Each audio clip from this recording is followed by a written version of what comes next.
Kita bersyukur, ya alhamdulillah, Kota Palu dan sekitarnya lumayan tadi turun hujan. Mungkin kalau 3 jam lagi ya habis.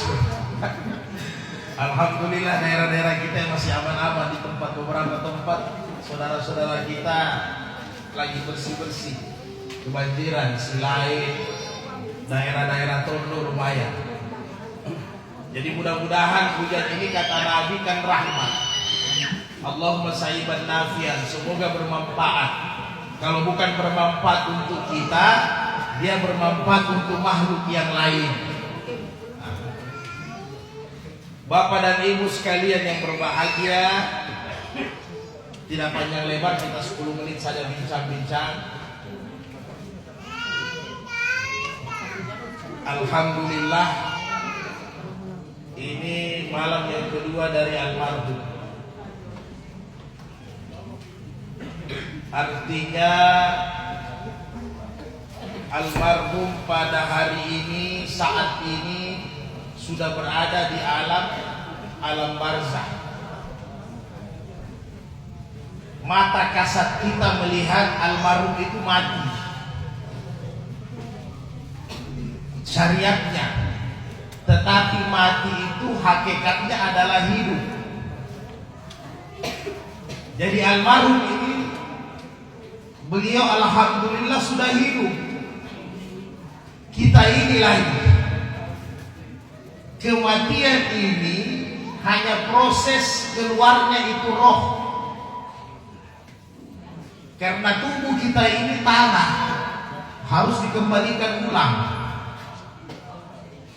Jadi ini tubuh hanya dipinjam oleh roh selama kurang lebih 60-70 tahun di dunia kontraknya. Kalau sudah selesai dia keluar. Maka almarhum ini itulah hakikatnya hidup. Kita ini lagi yang menunggu. Jadi keluarga tidak usah bersedih. Beliau sudah aman. Apalagi saya dengar ada andil beliau untuk bangun masjid di kompleks ini. Itu sudah amal jariah yang besar. Subhanallah. Setiap azan ada yang salat, ada pembagian hasil untuk beliau. Jadi sudah ada yang beliau tunggu di sana, enak. Dan itu tidak putus. Siapapun yang datang salat ibadah, dia dapat. Itu investasi yang abadi. Yang persoalan ini ya kita yang masih hidup ini, bisa tidak ada amal jariah yang abadi.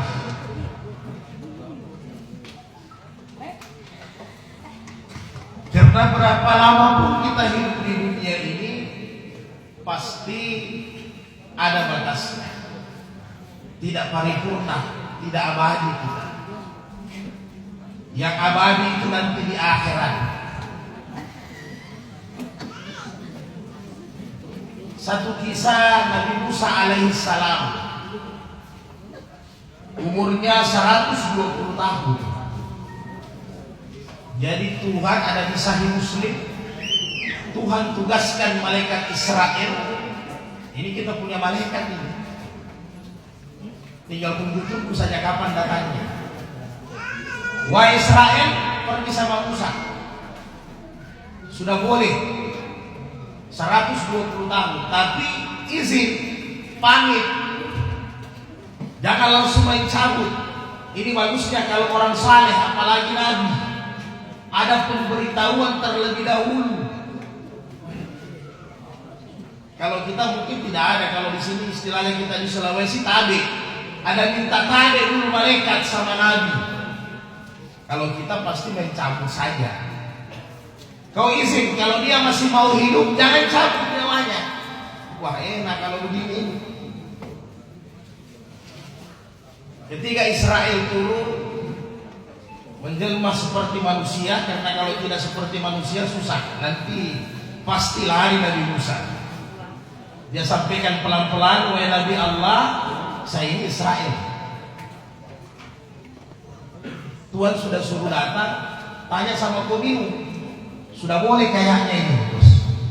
Sudah 120 tahun. Nabi Musa marah. Sampai dalam hadis dijelaskan Nabi Musa sempat tampar malaikat Israel. Ini enaknya Nabi. Dia bilang, saya belum mau mati, masih mau hidup. Maka Israel, karena ini Nabi dan Tuhan perintahkan minta izin, kalau dia tidak mau jangan dipaksa. Naik ulang Israel, ya Allah, walaupun Allah Maha tahu. Ini Nabi Musa belum mau mati, masih mau hidup. Allah bilang, oke lah kalau begitu. Kasih dia kesempatan, suruh cari sapi jantan. Kemudian letakkan tangannya di tubuh sapi itu. Berapa yang bisa dia genggam, berapa yang bisa dia kena bulu sapi itu, hitung. Setiap bulunya 1 tahun ditambah. Oh banyak ini, bukan hanya 120 ketambahannya. Jadi diletakkan itu tangan, telapak tangannya, berapa jumlah yang dikena sama telapak tangannya, hitung. 1 bulu 1 tahun ditambah. Setelah itu disampaikan sama Nabi Musa. Nabi Musa bilang, setelah nanti itu apa lagi? Israel bilang, ya mati. Tidak ada lagi. Setelah itu mati. Oh, saya pikir apa aja. Kalau begitu tidak usah ditunggu. Sekarang cabut nyawa saya. Tidak jadi ditambah katanya, karena ujung-ujungnya juga mati.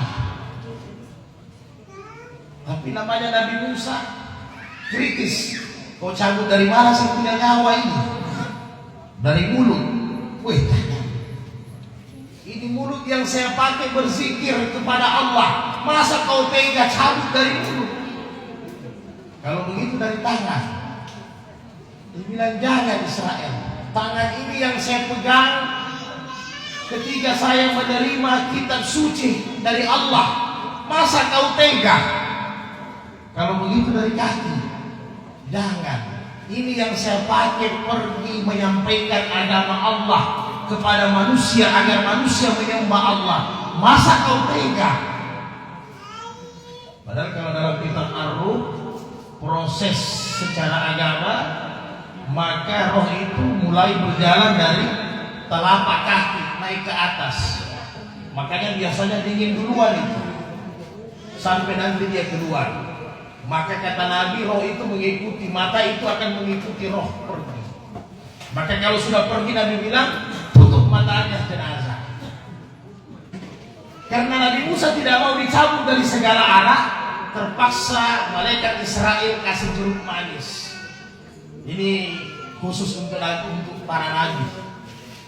Dikasih jeruk, dicium itu jeruk, harumnya, maka Nabi Musa meninggal. Jadi bapak dan ibu ketiga rohnya itu cabut, sempat lagi dialog dengan Israel, malaikat pencabut nyawa. Wahai Musa, sekarang ente sudah mati. Bagaimana rasanya? Semua saya cabut nabi-nabi, dari Nabi Adam sampai ente ini, saya cabut sudah ente yang paling lembut. Karena bukan dari tubuh, hanya dicium jeruk, keluar ente punya roh. Bagaimana ketika sakarat nazak? Karena itu yang paling lembut. Maka kata Nabi Musa, seperti kambing dikuliti hidup-hidup, begitu yang saya rasakan sakitnya. Berarti masih sakit. Padahal Nabi Musa sudah tidak dicabut dari tubuhnya. Bukan Israel yang cabut, hanya diciumkan jeruk, keluar rohnya, masih sakit. Seperti kambing yang dikuliti hidup-hidup. Begitu juga Nabi Ibrahim alaihissalam, ketika selesai dicabut rohnya, ditanya sama Israel bagaimana sakitnya. Seperti kambing dikumpul 70 ekor, dikuliti hidup-hidup, begitu rasa sakitnya dikumpulkan. Dan semua kita rasakan. Namanya kematian itu yang berbahaya, ini nazak ini, sakratul maut. Sehingga kalau dalam agama kita, lakinnu mautakum bila ilaha illallah. Kalau ada yang sementara nazak, iringi dengan la ilaha illallah untuk pelicin.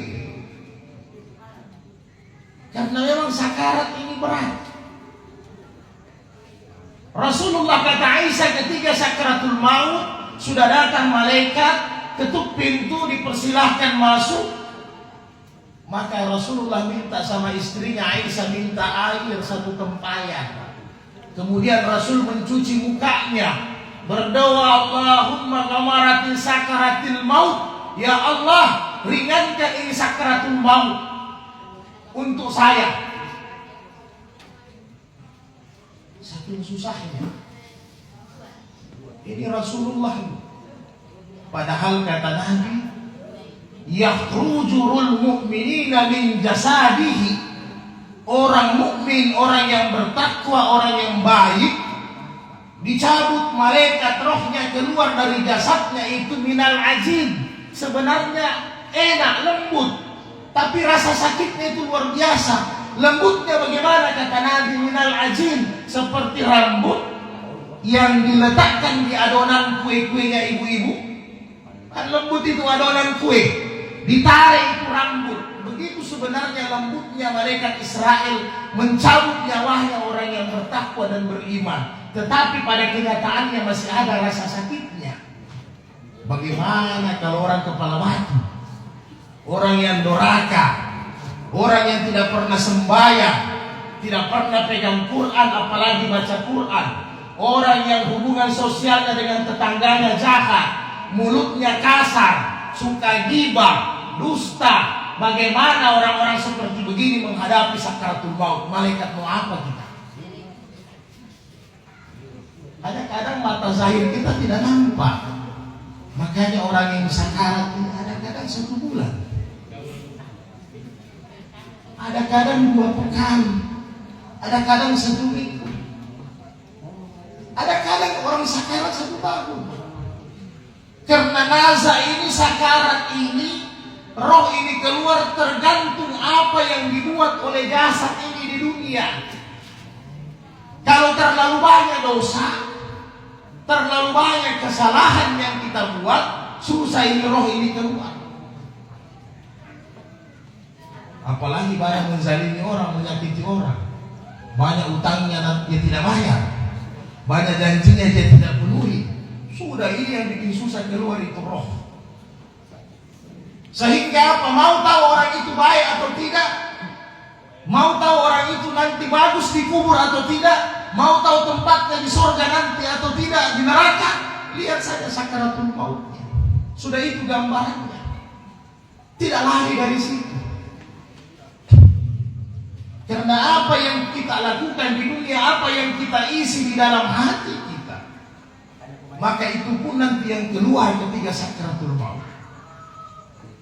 Kalau banyak dosa, maksiat, kecintaan dunia, banyak menyakiti orang, itu yang kita masukkan terus dalam diri kita, itu semua nanti yang keluar. Ada orang sakarat, kadang sudah 1 minggu matanya menghadap ke atas terus. Kenapa? Sebelum dikubur, sebenarnya nanti direplay semua, di videonya diputar. Tetapi seketika sakaratul maut Allah sudah nampakkan bagaimana dosa-dosanya. Ketika itu ada keluarga kita, kita didampingi anak, kadang istri atau suami dampingi, tapi sudah tidak. Nazar itu sudah tidak kita tahu. Biar dibawa yang merah-merah itu Soekarno itu sampai 5 karung, sudah tidak arti. Biar emas itu dibawa sampai 5 kilo, 10 kilo, sudah tidak. Karena kita sudah ditontonkan mulai dari kita balik mungkin umur 15, 17, kalau umur sampai 80 tahun, maka itu divideokan oleh Allah, kita tonton. Maka banyak yang menonton itu, bahkan biasa menangis. Tapi kalau ini sakarat sudah di tenggorokan, tidak bisa dikembalikan. Keluar juga susah. Makanya tidak heran nanti orang sudah di akhirat, bahkan di alam barzakh, minta kembali. Fa'asaddaka wa kum minas salihin. Rabbana absarna wa sami'na farji'na na'mal salihan. Kembalikan saya di dunia sebentar saja, saya mau beramal saleh.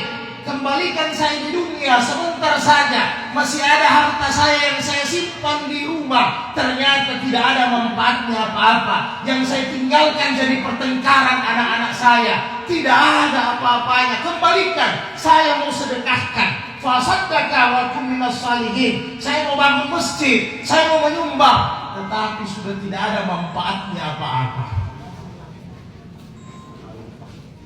Maka Bapak dan Ibu sekalian yang berbahagia, meninggalnya almarhum sebagai ibrah bagi kita semua.